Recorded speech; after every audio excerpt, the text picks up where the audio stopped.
Right, so carrying on with part 2, and I've got 11 minutes, so hopefully I should be able to do it. I get the cries from some quarters in society where people say it's a deliberate thing to actually completely dismantle relationships, because that almost seems the only logical explanation. It's like there's a... Yeah, now you could argue, sorry for interrupting there, bro. You could argue it's been, like I was saying about the female advocates, female power and girl power advocates, being the useful idiots of the government, because at the end of the day, yes, they got all these women out of the house and stopped them being stay-at-home mums, and got them into the workforce, or at least got a large percentage into the workforce. And this is why we're seeing now, whereas they want, 50% of, what is it, what's the word I'm looking for? Basically 50% across the board on female positions in, air quotes, male spaces, if you want to call it that. And again, you know, women getting involved in male spaces, well, Just Pearly Things is just doing that by talking red pill. And look, it's not that the whole red pill thing was going to be able to sit back and just chat our shit to other people that were willing to listen and maybe learn a few things about society and what's going on. But you could also argue that, well, maybe it's a deliberate government thing, because again, girl power advocates, generally speaking, are funded by governments and charities. There's not many male advocate ones that are. The ones that are out there rely solely on companies such as PayPal, Subscribestar and all of that, and Patreon. They don't have any government funding for the MRA meetings or the MRA, anything like that. They don't get any outside help from the government. So, yeah, let's talk a bit more about equality, shall we?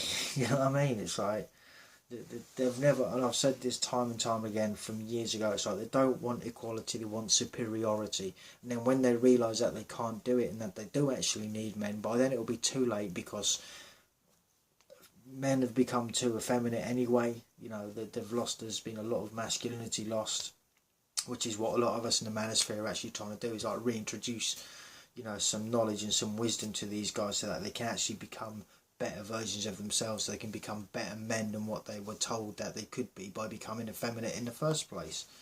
Like I said, yeah, there might be some girls out there that are into effeminate men. I can't see it working long term unless it's some sort of like toxic relationship, I'm just saying. But again, you could argue maybe it has been done on purpose, because again, if you've got a family unit, the family that works together stays together. You remember that expression from back in the day? It's not so much of a thing anymore. But again, government knows that, you know, united they stand, they put up a better opposition. I mean, they're still going to fall divided once the government starts really pushing shit out there. Will it? I don't know. It's just an assumption. But it's a thing. Almost like this real concerted effort to completely dismantle marriage. Mm-hmm. Yeah. Because that's the only way you can explain it to a certain extent, isn't it? Because some of the laws are so crazy, so stupid, almost so sinister. It's like, that is not fostering proper relationships, proper marriage. And we can see the stats of, you know, especially boys from single parent families. I mean, my God, from crime to health to life chances to every stat goes against them. So why are we as society pushing this real, almost like an agenda to split people up? Have you ever thought about it, how it changes the dynamics of relationships? Because when you think about it, if you're in a deal, right, with someone, and one party gains everything by leaving and one party loses everything by leaving, the person that loses everything is always going to be trying to appease the one that gains everything. And so I feel like that's why we get phrases like "she wears the pants" in the relationship. Yeah, because and the happy guys wife, happy life. Yeah, because 80% of relationships are 80% of divorces are initiated by women, right? I mean, it's no surprise. Guys would be terrified, isn't it? Go ahead. And over 50% of marriages end in divorce. Now, you could argue all sorts with this, because that is a difficult statistic to argue, right? Because you'll get people that maybe they got married last year or the year before, and they realised, you know, they weren't with the person long enough to suss out who they were. Whichever one turned out to be not good for the other for whatever reason, so they end up filing for divorce. And most of the time, yeah, women do end up filing for divorce. Most of the time, not all of the time, but still, it's still it's problematic for men. Yeah, it doesn't. It just doesn't look like a good deal that men would want to sign up to, and who could blame them? It's going back to what you said about, like women that flee from men and will make up this story and stuff like that. In the UK, it is so easy to do that. It's so easy to say, I'm in this situation, like, for example, that person that they said, I was with a Muslim guy, he done this, and this. It's so easy for women to do that, for women to go to shelters, and for men, it's like, they're not even heard, like, at all. Well, it's because in family court, I'm learning about this now, so I might butcher it, but it's up to the discretion of a judge. So normally, like, if you go to criminal court, you have to convince a jury, and that's and it's based on evidence, where in family court, it's based on a balance of probabilities. So they're not even 100% sure if he's guilty. In the UK, this is even before the court. Like, if you, like, if you called, I don't really know, like, the lines and stuff, but if you, for example, said to your doctor, I'm in this, even though you might not be, you could say, I'm in this relationship, this person is, like, domestic violence, I have a child, you can leave that night and then they'll take you to, like, a refuge or something. Like, it's so easy for women. I'm not saying that. And they can do that without the guy even knowing. Now, I'm saying that from a point of view that it might not have been happening, but just because she thought she could do better. This is all metaphor. I'm not talking about this chick or anything like that. But this is what I mean. It could happen overnight, and for no real reason other than that they got fed up with the relationship, didn't know the best way around it. See that as an easy way out, because then that's like instant ghosting, isn't it?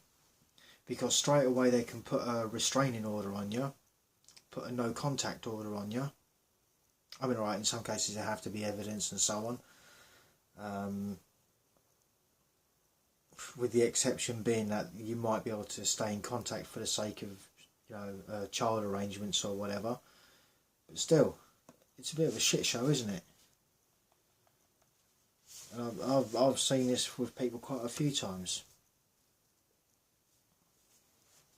Oof. They wonder why they can't find men. It's like, are you kidding me? Have you seen the shower of shite we got to go through? This is before even dating someone. This is what we got to weigh up before we decide whether we want to, like, date or anything like that. There's not women out there that actually do need that, because they do, but there's also women that are taking advantage of that, and once you get to that point, you can get benefits, you can get housing, like, there's so much more before the court. And I'm glad she said that, because that's exactly what I've said previously. So, I tell you, I don't fuck about with my words, guys. I'll tell you how it is, I'm saying, like, before the court. Well, and they kick him out of the house, because that's what he was telling me. He was saying you first go to either a teacher or a doctor, and then they take you to the women's shelter, and they tell you what to say. And then one call to the police, the women's shelter instructs you on what to say to the police, so he's gone, basically. Yeah, the police can take them the next day. Yeah. And so there's one guy who got one call, and it was, I forgot what exactly the words he said, but it was basically like, get out of the house, and he still has to pay for the mortgage on the house because it's in his name, and then he's slapped with $1,500 in child support a month. Easily. And then he lost his job because he was so, he just lost his kids and everything he owned. I have one client that basically... I was just banned on TikTok, and we are demonetized on a daily basis. Well, welcome to the manosphere, pal. That's what they do to you. You start calling them out for things, this is what happens. But no, that's just it. And I get that this has been like practically 45 minutes for you guys, and I appreciate your patience where you have sat through it and listened listened to what they've been saying in their little chat and what I've been saying. And it's like women wonder why guys are so apprehensive when it comes to dating now. It's like, look what you've done. Right, it might not have been you personally, individually, we get that, but still it was enough of an effort that we've got too much to lose. We know the risks, and a lot of us, we're still, in some cases, it's like, that's why now I'd rather date someone that I know through a group of friends, If this was to be a thing, right, I would rather date someone that I know through friends rather than someone off of a dating app. Because here's why. The dating app, you don't know fuck all about them. But with the friends, they know they've kind of got to be on their best behaviour. Right? They know there's no fucking about with that shit. Because as soon as they start stepping out of line and being a bit shitty towards you, you can go and tell your mate, be like, hey, what the fuck, you know, such and such. And it works both ways, right? It could be the guy being a bit of a dick, or it could be the bird being a bit of a dick. Either way, you know, in that scenario, there's more for the individual to lose. You know, because then it will go around that, oh, well, this person are a certain way about themselves, and this is how they treat them in a relationship, and yada yada. Now, that doesn't excuse, it doesn't ignore the fact that people will lie and make stuff up as well. Then it comes down to that friend of both parties being a good enough judge of character to figure out which one of them is bullshitting. I'm just saying. Anyway, I'm going to wrap it up for now. Thank you all for listening. Till the next one, stay cool, stay free. Peace out.